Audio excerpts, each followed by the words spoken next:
I need you to lead by example. South Dakota's been leading by example.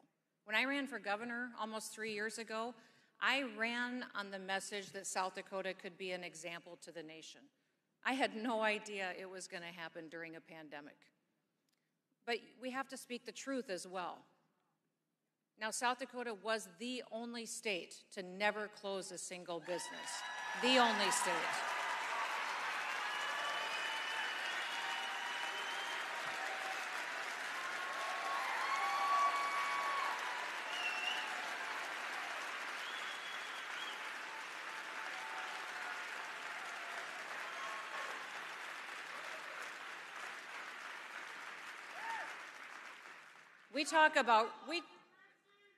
Thank you.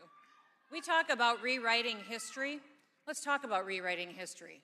We've got Republican governors across this country pretending they didn't shut down their states, that they didn't close their beaches, that they didn't mandate masks, that they didn't issue shelter in places. Now, I'm not picking fights with Republican governors.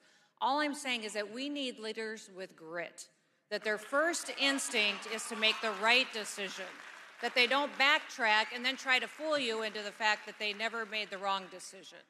So demand honesty from your leaders.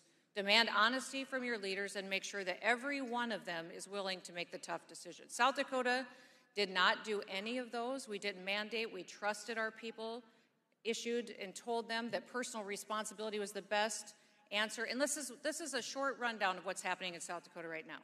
I have the least amount of hours lost by any worker in the entire state, least amount of wages lost by any worker in the state, the least amount of businesses closed in the entire nation in South Dakota. My unemployment rate is 2.8% in the state of South Dakota. I have the fastest growing GDP rate in the nation. Texas in 2020, last quarter, their GDP rate was 7.5%. South Dakota's 9.9% in our state.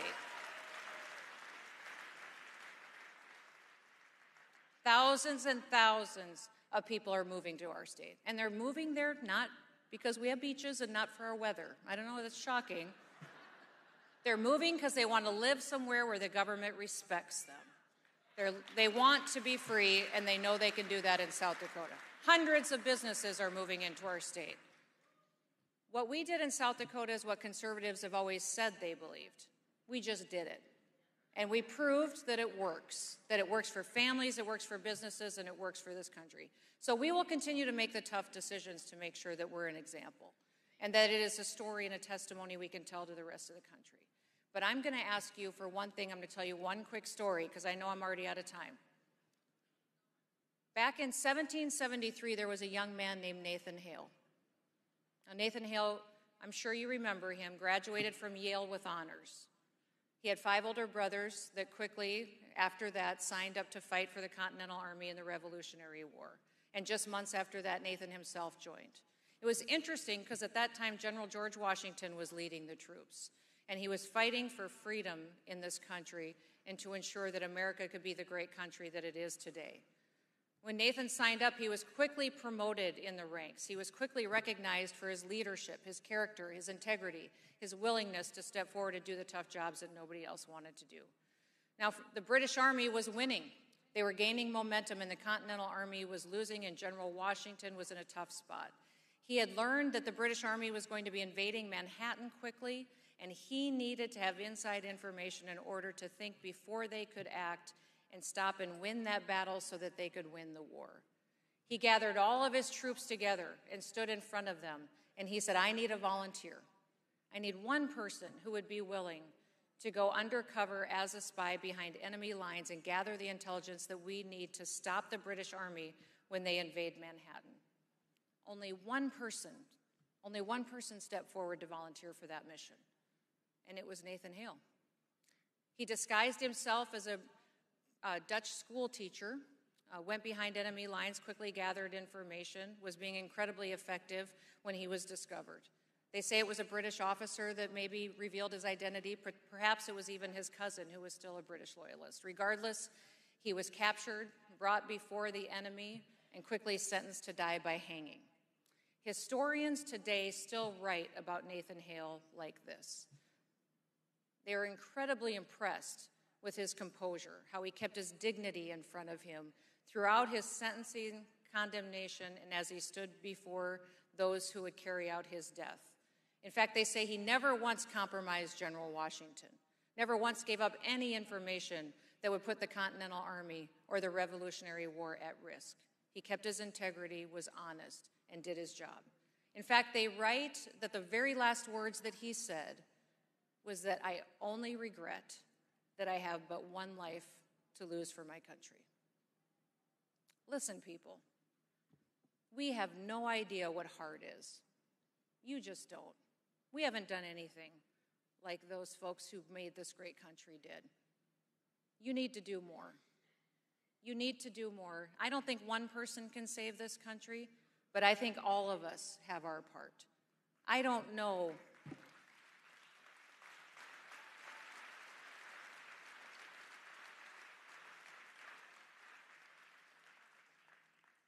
I don't know why I do what I do. I grew up dreaming of being a rancher, chasing cows and riding horses.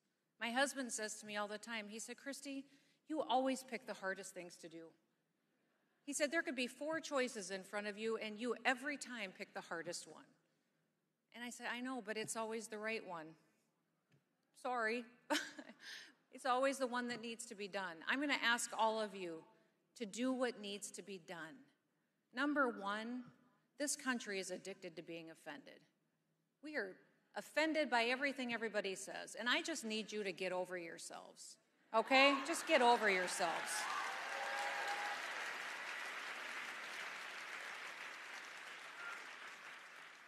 There are people that you quit talking to because they offended you, and you think they're too liberal, too left, too crazy, too insane, whatever, that you're not going to talk to them anymore. Get over yourself. Start having those conversations again, because that's how we win the hearts and minds of this country back.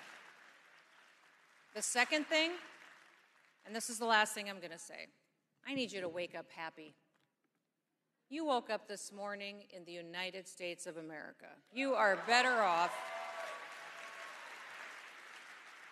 You are better off than 95% of the people in this world just because you woke up in this country. Be optimistic. Don't watch the news. It sucks. It really does. It's horrible. Be happy. People will be drawn to you by your optimism because we as conservatives are the only ones who really know what hope is. May God bless you, and may God bless the United States of America. Have a wonderful day.